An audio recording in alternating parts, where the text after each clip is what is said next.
Hi, I'm Jack Garratt and this is NME.com. When I was about 13, when I started writing songs, I was writing acoustic songs, and the first song I ever wrote I put in to try and get onto the Junior Eurovision Song Contest 2005, and got through to the Great British Finals, and out of 8 people I came 8th.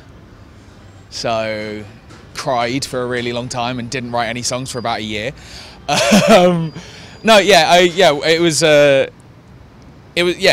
everyone has to come from somewhere, and that's where I came from. That was the first song I wrote, and I was proud of it enough to try and get it to, I don't know really. I was just really young and kind of wanted to do something with the music I was making, and it was an interesting thing, and it was a confidence knock, but I think it was a necessary one that I had to go through to kind of be able to get to where I am now 10 years later.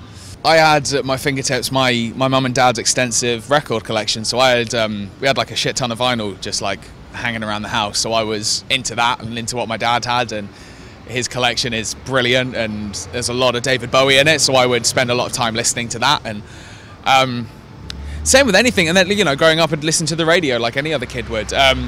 But I only really actually got into music when I found out that it was so easily obtainable on the internet, you know, and I could find it, and, you know, when YouTube came about and finding music videos and all of that kind of stuff. So it was just like anywhere and everywhere that I could get my hands on it, I tried to get my hands on it. Obviously it's like that whole thing is a touchy subject just because it hasn't been monetized correctly. Like, and I don't know the first thing about it. I don't know how to improve that whatsoever. But at the end of the day, if there's respect between the audience and the artist, then fine. And the respect has to be that the audience gets the material in an efficient and affordable way, and that on the other side, the artist has to be paid for that service. They have to be respectfully paid for that service. Again, I don't know the ins and outs of it, but I think it's a fantastic thing because it means that people get to listen to music. So like things like Spotify, I don't know anything about Tidal, I don't kind of like, that whole thing was just a bit of a piss take anyway. Like rich people sitting in a room complaining about the fact that they're not getting paid enough money is absolute bullshit. But I think Spotify is a great thing. I use it, of course I use it. I buy the records that I love, but I find out about them through Spotify.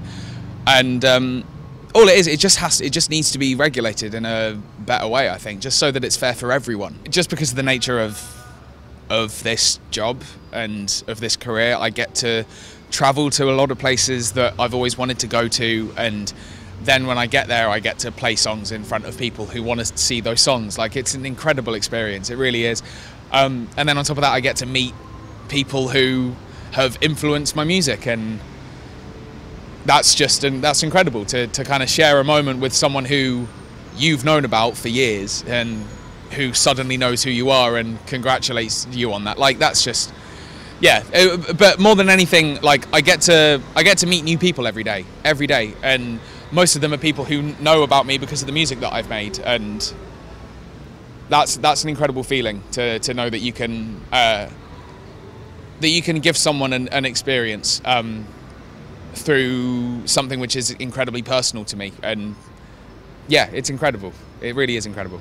I'm playing a lot of shows, I'm doing a lot of touring, got some big shows coming up for the rest of the year, going back out to America, going back out to Europe, doing lots of stuff. I'm trying to be as creative as I can, and trying to write and record as much as I can, and still growing and learning every day.